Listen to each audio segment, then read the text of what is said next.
postes qui étaient disséminés à travers la région d'Arad des Ifras, ces postes ne servaient plus à rien. Il y a certains postes où vous n'aviez que 3 personnes.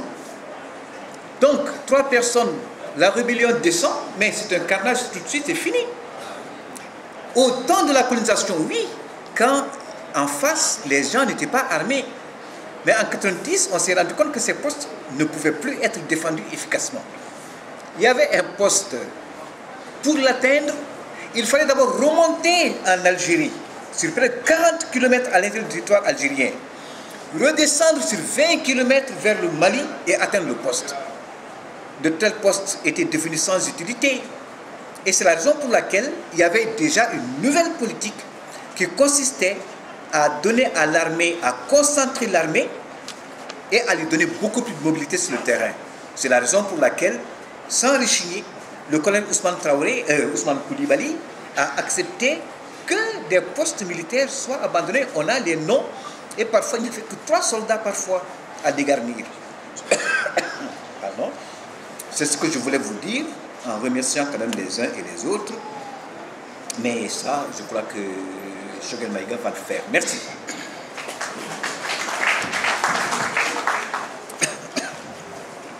Merci beaucoup, professeur.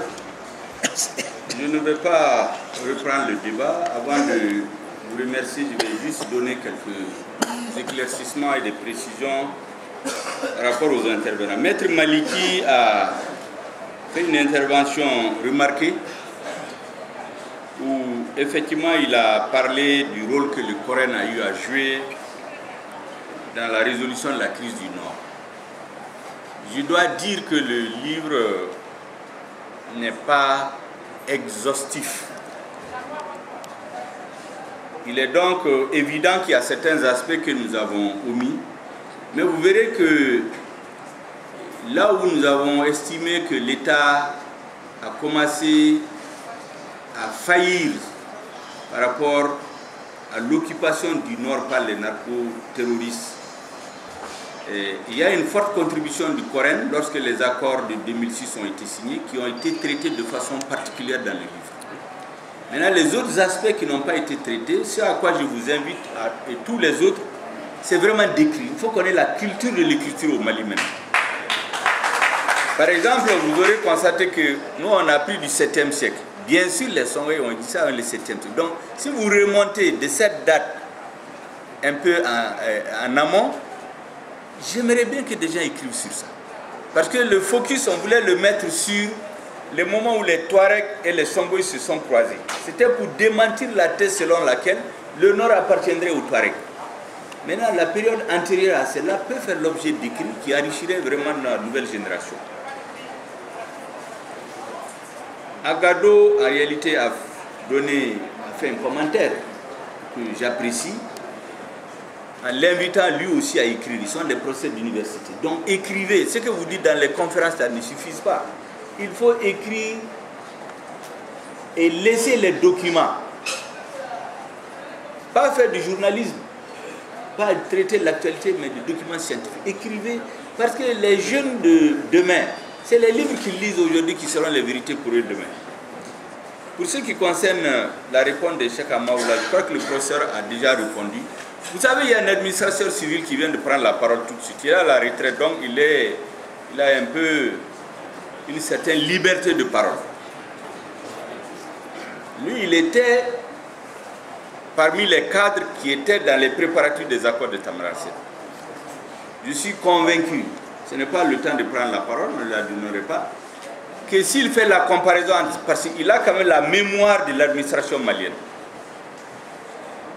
Il a été, à tous les moments, il sait ce qui s'est passé. Vous savez, les accords de Tamanrasset, pour les préparer, c'est l'ensemble de ce que le Mali avait comme potentiel intellectuel qui a conçu ce qui s'est passé. Ce qui ne pouvait pas être dit en public, ça concerne l'armée. On a fait un traitement spécifique. Tout ce qui a été dit sur les accords de Tamanrasset a fait l'objet de traitement dans ce document. Par tout ce qui a été dit après le 26 mars, pour dire que tous les problèmes du Nord, ça vient du fait que le Nord a été abandonné, pourquoi ça a été abandonné, combien de postes ont été dégarnis. Tout ça, c'est détaillé dans ce livre, pour que les gens aient des éléments de comparaison. Maintenant, parce qu'il a dit que c'est à partir de 90 que Moussa a délaissé Kidal parce qu'il y avait ceci et cela, et il a demandé qui est des 3 présidents est plus responsable de ce qui s'est passé. Vous savez, quand vous lirez le livre, vous verrez notre appréciation. Mais ce n'est qu'une appréciation. Ce livre, ce n'est ni le Coran ni la Bible. Ce que je souhaite, c'est que ceux qui ne sont pas d'accord avec ce qui est écrit là-dedans, écrivent de façon aussi documentée. Parce que les Maliens ont une capacité de discernement. Quand ils vont lire les différents documents, ils savent ce qu'il faut retenir. Donc il peut y avoir, c'est une œuvre humaine, elle est à parfaire. Il peut y avoir des incorrections et même des imprécisions, ou même, souvent on peut être influencé par notre opinion politique. Et donc je ne crois pas qu'on est venu vous dire qu'on a écrit un livre qui est sans reproche. Il ouvre le débat. Maintenant, les différents présidents, vous savez, pour éviter tout amalgame, chaque président a eu un chapitre consacré à sa gestion. Donc vous verrez là-dedans ce que nous pensons d'eux. Et vous ferez votre appréciation. La seule certitude que nous avons affirmée, c'est que les 2 présidents de la République du Mali, le président Modibo Keïta et le président Moussa Traoré, ont endigué la rébellion dès le départ. Ils avaient une autre lecture, ils ont des approches différentes. Mais comme je l'ai dit, je ne connais pas une rébellion dans l'histoire qui a été endiguée uniquement en parlant ou en faisant des discours.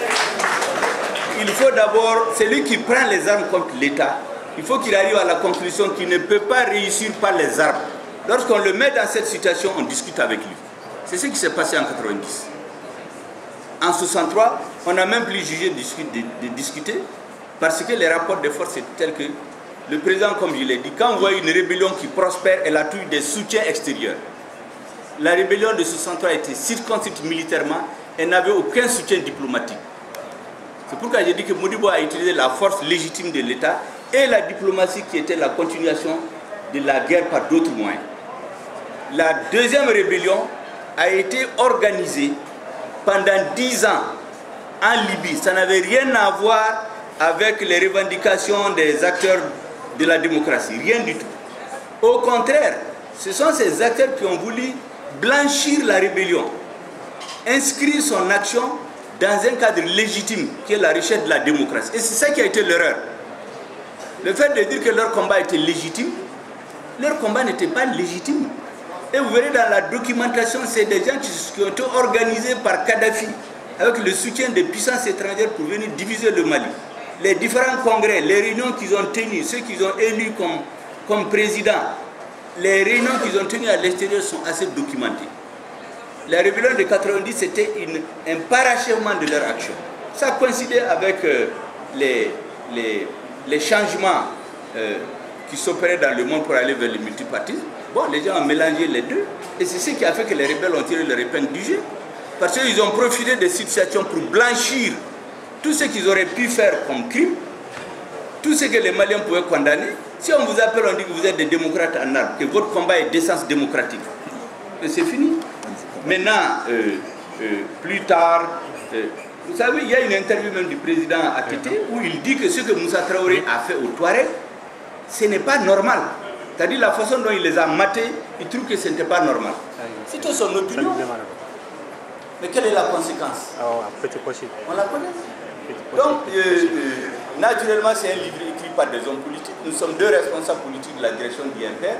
Forcément, le livre va être teinté d'une certaine connotation politique.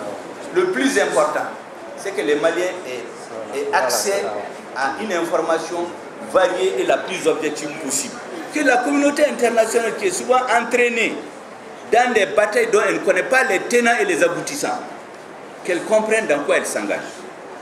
Est-ce que vous savez qu'au moment d'adopter au Conseil de sécurité la résolution qui crée la MINUSMA, les Russes avaient insisté pour que ce qui arrivait en Libye n'arrive pas, qu'on détourne la résolution de la raison pour laquelle elle a été votée. On leur donne les assurances. Mais lorsque l'appui aérien s'est transformé en occupation terrestre de Kidal, On a empêché l'armée malienne d'entrer à Kidal.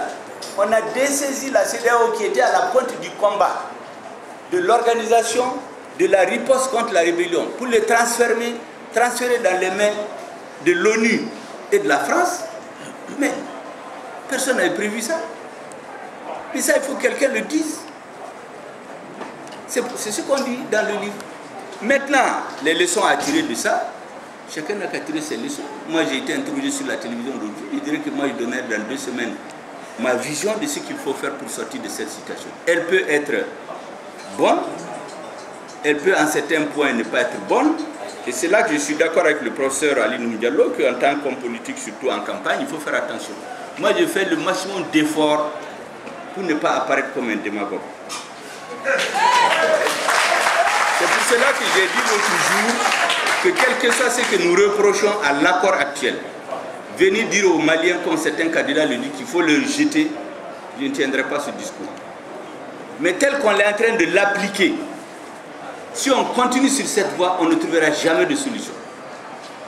Vous avez la fameuse affaire des autorités intérimaires. Comment on l'a imposée aux Maliens? Par des Maliens eux-mêmes. Il y a un chapitre qui est consacré à ça. On nous a dit que c'est l'accord qui a prévu. Ce qui a été fait au Mali n'a pas été prévu par l'accord. L'accord n'a jamais prévu que dans la région de Gao, on tienne les élections communales dans toute la région, comme dans toutes les autres régions du Mali. Alors qu'il y avait un conseil régional à Gao, à Tombouctou, à Kidal, à Sikasso, à Kaï, à Koulikoro, l'accord n'a pas prévu qu'on aille désigner dans un bureau 11 personnes pour diriger Gao. L'accord n'a pas prévu ça. Mais à force de le dire, les gens ont fini par quoi? C'est d'ailleurs pourquoi on n'a pas pu installer les autorités intérimaires pendant 1 an. On a allé faire tirer sur la population de Gao, qui a tenu tête à la rébellion quand tout le monde a détalé. Quand ils ont dit qu'elles ne sont pas d'accord avec les autorités intérimaires, il y a eu un soulèvement avec des morts, parce que ce n'était pas normal. Et je l'ai décrit intégralement comment ça s'est passé.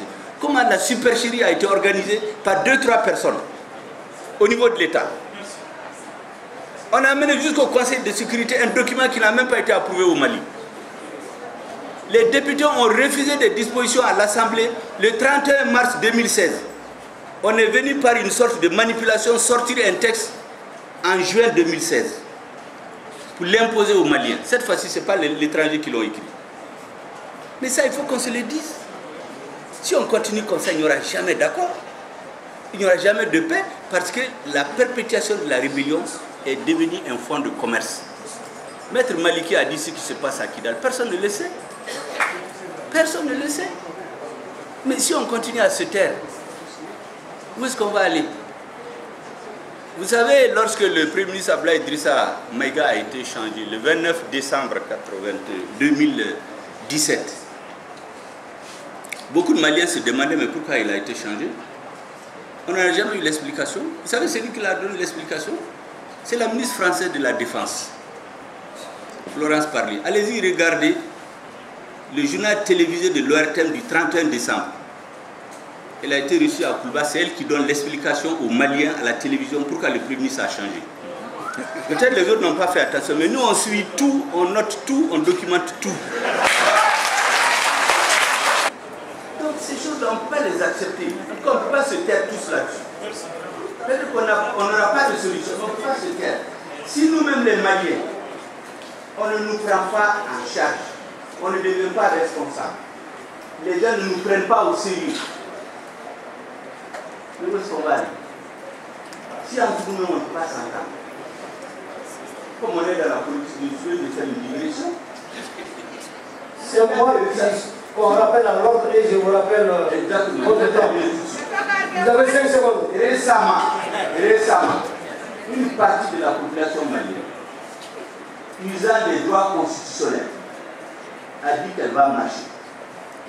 On lui a dit, vous ne marchez pas. Il y a eu des affrontements. Dans la semaine, l'ONU, les États-Unis, la France, MINUSMA, tout le monde a condamné de façon diplomatique. La semaine qui suit, les Maliens se retrouvent, ils disent bon, on va trouver les conditions pour que la marche puisse se tenir sans problème. est-ce qu'on a besoin de la communauté internationale entre nous pour qu'une partie de notre peuple exerce ses droits? Mais la tutelle a atteint un niveau tel que nous-mêmes, on ne peut plus réfléchir et décider par nous-mêmes. Mais on ne peut pas nous respecter dans ces conditions. Merci. Par dire que moi j'ai toujours une très haute appréciation du professeur Ali Noudel. Voilà un homme avec qui sur plusieurs plans on ne s'entend pas, mais pour lequel j'ai du respect. Il a parlé toujours de la diplomatie parlementaire. Ce terme-là, on l'a entendu avec lui. Mais la première diplomatie d'un État, c'est au niveau du sommet. C'est le chef de la diplomatie, c'est le président de la République, son ministre des Affaires étrangères. Vous, vous êtes allé combler un vide. Vous êtes allé combler un vide. Et dans le livre, il y a des citations que vous avez tenues, il y a certains de vos propos qui ressortent du livre, où vous avez dit aux rebelles, si vous continuez comme ça, personne n'est votre esclave, et un jour les autres vont se révolter contre vous. Vous avez dit 2 ans avant que le Gandako ne se fasse. On l'a mis dans le livre. On l'a mis dans le livre. Donc partout on a trouvé des propos objectifs qui pouvaient expliquer ce qui se passe au Mali, on l'a mis. Mais il y a de ceux qu'on n'a pas vus, il y a de ceux qu'on a oubliés.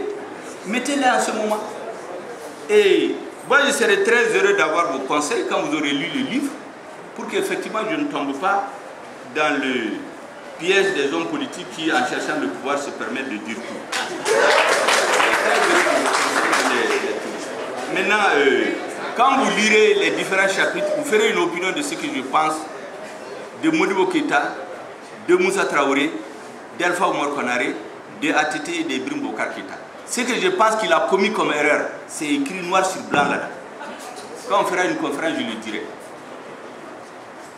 Maintenant, pour le reste, je voudrais vous remercier et suivre les conseils qui ont été donnés par notre cher aîné, Ousmane Issoufou Maïga. Ce livre a une multiple vocation. Il a été écrit par des hommes politiques, parce que les questions qui nous sont posées sont éminemment politiques. Et l'agenda politique imposait qu'il sorte maintenant.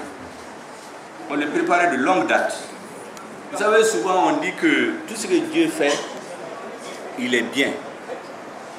Moi, je serai encore dans les hautes fonctions gouvernementales. Je vous assure que je n'aurai pas le temps matériel d'écrire ce livre. Ça fait 2 ans pratiquement qu'avec le professeur Singaré, on est enfermé de 8h à 20h. On va en France, on va dans les bibliothèques, on va sur Internet, on vient, on discute de certaines parties, il n'est pas d'accord, je ne suis pas d'accord. Souvent même, on se sépare. Le lendemain, on se rencontre. Parce que chacun dit, ce qui sort de ces livres-là nous engage, nous deux. Il y a des aspects qu'on a enlevés parce que lui n'est pas d'accord. Il y a des aspects qu'on a enlevés parce que moi, je ne suis pas d'accord.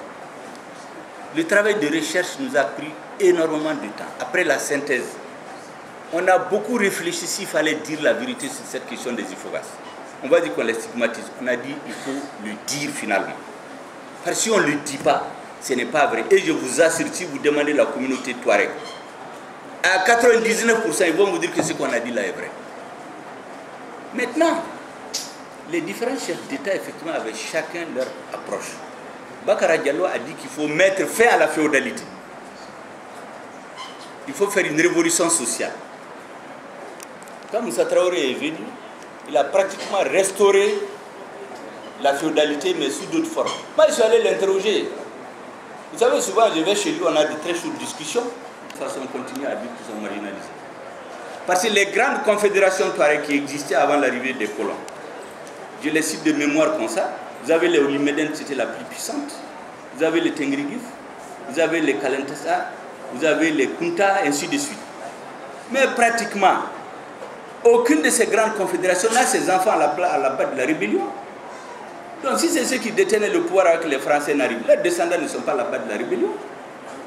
Donc quand les gens, les séparatistes vont dans les conférences internationales pour dire que c'est leurs parents qui commandaient quand les Blancs arrivaient, c'est archi faux. Ce qu'on veut nous faire dire que ceux qui commandaient, c'était une tribu vassale des Kunta et des Olimeden. C'est pourquoi la convention a été écrite en 1917, en 1907, pour dire qu'il ne doit plus rien aux Olimeden, il ne doit plus rien aux Kunta, les Kunta ne doivent pas aller là-bas, les Olimeden ne doivent pas aller là-bas. C'est des contre-vérités. C'est pourquoi on s'est dit, il faut quand même le dire. Parce que si on ne le dit pas, on ne va pas s'entendre. Ou bien on a mis dans la tête de tout le monde que Kidal, la ville de Kidal, c'est pour les Ifoghas. Ce n'est pas vrai. La ville de Kidal, c'est pour les Ingad, les Bella et les Soreilles. C'est politiquement après l'érection de la région qu'il y a des rapports de force qui ont changé. Alors, je termine par dire aussi que il faudrait que les jeunes lisent et que les gens écrivent. Tous ceux qui ne sont pas d'accord avec une phrase dans ce livre-là, je souhaite qu'ils portent la contradiction de façon écrite et documentée pour que les Maliens puissent connaître la vérité à chaque étape. Et la communauté internationale, je suis persuadé, le jour où elle trouvera en face des Maliens qui s'assument, des Maliens qui peuvent s'entendre entre eux sans qu'on vienne leur dire ce qu'ils doivent faire, des Maliens qui organisent leur armée telle qu'il faut, ils vont nous respecter. Il y a des choses qu'ils ne vont pas faire dans notre pays. Mais tant qu'on laisse tout dans leurs mains, on n'est pas sérieux nous-mêmes. On voit les choses, on se tait là-dessus. Mais chacun défend les intérêts de son État. Vous allez voir la transformation de la mission internationale en mission de force d'occupation. C'est un long débat qu'il y a eu entre les hommes politiques français, la présidente de la République, le ministère des Affaires étrangères, et les militaires et les services secrets. C'est les militaires qui ont eu le dessus finalement. Hollande ne voulait pas ce qui s'est passé au début. Mais s'il y avait un débat au Mali, des intellectuels de haut niveau, un pouvoir à la hauteur, qui tenait la dragée haute, mais même en France, la balance allait pencher vers les politiques, et non les militaires qui sont allés fouiller dans les archives de l'armée pour sortir cette convention de 1907 et venir nous l'appliquer en 2013. Kidal appartient aux Ifoghas et à ceux qui plaira aux Français d'y installer.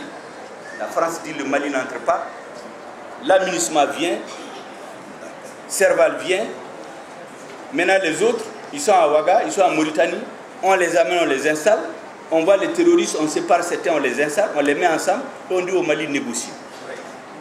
S'il y avait un gouvernement qui connaissait le dossier, qui tenait la dragée haute, je vous dis que les rapports de force, même en France, n'allaient pas en faveur des militaires et des gens des services secrets. Voilà ce que je veux dire. Ce n'est pas de la démagogie. Je le crois sincèrement. Je peux me tromper. Voilà ce que je voulais vous dire sur cette question. Lisez le livre, critiquez, donnez votre avis, traduisez-le partout. C'est le plus grand service, honnêtement, que moi je sens qu'on a rendu au Mali en tant qu'homme politique. Avant de... Merci.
Vous savez, chaque chose en son temps. L'idée d'écrire cet ouvrage nous est venue dans le courant du premier semestre mars 2012, à la suite de l'effondrement de l'État malien. Nous nous sommes posé la question, depuis bientôt une cinquantaine d'années, les rébellions éclatent dans notre pays. Les accords sont signés. Quand ce ne sont pas des pactes ou des ententes. Malgré tout, les rébellions ne se terminent pas. Deuxièmement, pourquoi toutes les rébellions au Mali ont comme épicentre Kidal? Troisièmement, quels sont les intérêts qui se cachent derrière ces rébellions? Quatrièmement, quels sont les arguments mis en avant par les promoteurs, les soutiens et les acteurs de la République? Et enfin, quelles sont les connexions étrangères? Quels sont les intérêts étrangers qui se cachent derrière le caractère récurrent des pays? Nous sommes dit qu'aussi longtemps le diagnostic objectif ne sera pas fait, on n'aura pas de solution, parce que c'est comme si nous traitons un malade dont le diagnostic de la maladie n'a pas été fait préalable. Voilà pourquoi on s'est lancé dans l'écriture de ce ouvrage. Il ressort de votre diagnostic le maintien du statut particulier de la grande des IFOAS par la France est surtout le fondement même de la redondance des crises. Vous savez, je souhaiterais que les uns et les autres lisent le livre. Nous avons indiqué effectivement le fait que les différentes rébellions, la récurrence des rébellions a comme raison le soutien par les différents mouvements rebelles de l'extérieur. Mais ce soutien a existé aussi bien sous la première que la deuxième République. Pourquoi elles ont contenu la rébellion? Pourquoi les autres n'ont pas pu contenir? Et c'est là le clou, la part de responsabilité des Maliens eux-mêmes, des dirigeants maliens eux-mêmes dans la perpétuation de la République. C'est pour cela que nous avons séquencé le livre en plusieurs étapes. D'abord, avant la colonisation, quelle était la situation au nord, quels étaient les rapports politiques qu'il y avait au nord, pendant la période coloniale, pendant la période de ce qu'on appelait la loi cadre de l'autonomie interne, pendant la période de l'indépendance de 1960 jusqu'à 1991. Les deux présidents qui se sont succédés, le président chacun a eu droit à un chapitre. Ensuite, les présidents qui se sont succédés, Amadou Toumani Touré, Alpha Oumar Konaré, Biancounda Traoré et enfin Ibrahim Traoré. Sur chacun, nous avons donné notre analyse et notre compréhension de pourquoi il n'arrive pas, arrive-t-il à juguler la vie. Alors, une dernière question d'Africa Télévision. Nous sommes à l'orée des élections présidentielles du 29 juillet et ce livre vient tout simplement d'être à la disponibilité des Maliens. Est-ce un déclic pour la campagne du candidat chef Kala Maïga? Si je vous dis le contraire, vous n'allez pas me croire. Le fait que ce livre sorte en ce moment précis n'est pas le fait du hasard, ça c'est très clair. Mais en réalité, le livre, j'avais promis de sortir depuis le mois de mai. S'il n'était pas sorti, c'est parce qu'il y a eu besoin d'approfondir certains sujets. Parce qu'entre-temps, des informations nouvelles nous sont parvenues. Les amalgames qui sont d'ici, ici et là, avec une certaine ampleur. Et c'est pour cela que nous avons beaucoup insisté sur deux aspects. Le plus longtemps possible monter dans l'histoire pour trouver où est-ce que et quand les germes de la division de l'État ont été sémis. Quel a été le rôle et quel est le rôle de la communauté internationale dans la perpétuation de la rébellion et quelles sont les responsabilités des Maliens eux-mêmes. Parce qu'avant de se défausser sur les autres, il faut nous-mêmes nous interroger sur ce qui nous a fait. Et donc ce livre vient à point nommé. Je suis certain que les Maliens vont le lire et ça va permettre aux Maliens de comprendre qu'il y a différents types d'hommes politiques. C'est important pour nous. Il ne sert à rien de chercher à être président du Mali, faire 5, 10 ans et partir dans l'état où on est aujourd'hui. le pays pour se cacher parce qu'on sait que les Maliens vont proche quelque chose. C'est là que je me suis dit, l'œuvre utile la plus importante que je peux faire, c'est de permettre aux Maliens de se connaître eux-mêmes sur la question de la République. Donc c'est bien à ton niveau et je suis sûr que ça va avoir ça. Des pistes de solutions après votre diagnostic? Absolument, le livre est consacré au diagnostic. Les pistes de solutions, pour parler terre à terre comme un médecin, l'ordonnance va être presque pendant la journée. Je vais travailler là-dessus. Dans 1 ou 2 semaines, je vais exposer aux Maliens comment je pense qu'il faut faire pour résoudre la crise. Maintenant, les Maliens vont-ils accepter? Est-ce que c'est des solutions viables? C'est le temps qui va nous dire. Café, aya sebe rébellion mimbe koronfe amba aya sebe ode aya sebe muna mars 4 2012 Mali tlala tlafla la koronfe que république amba fo république de l'Azawad ne ba fo république fantomatique de l'Azawad o kore abe mo hakila dro ola encore muna o rébellion inte ka ban Mali la kabini 63 mun de ba jukoro min jon de kera sababu e rébellion be wuli dongo do jamana minum ba fo ko Mali terudo u bolo bala be ka kien duguma fanga afo Malion kato aflana Mali président minu Mali mara kabini 1960 fo bi lui est ka responsabilité e mouye we responsable we rébellion géré togodi ou fila yoromina we barignement que yoromina en hakina en yodu fu livre pour que malien se ka famu parce que rébellion akra malila ina fu banaminte ka furake ate furake muna en hakila parce que fura mimbe dama fura be dama ka soro diagnostic maki ya do ni banabila be analyse de ke folo ka jolita ka scanner ke ka radio ke ka don munde bila ka tra ka ordonnance malla anyana malien te ka don analyse make munde nani rébellion pour ka te ban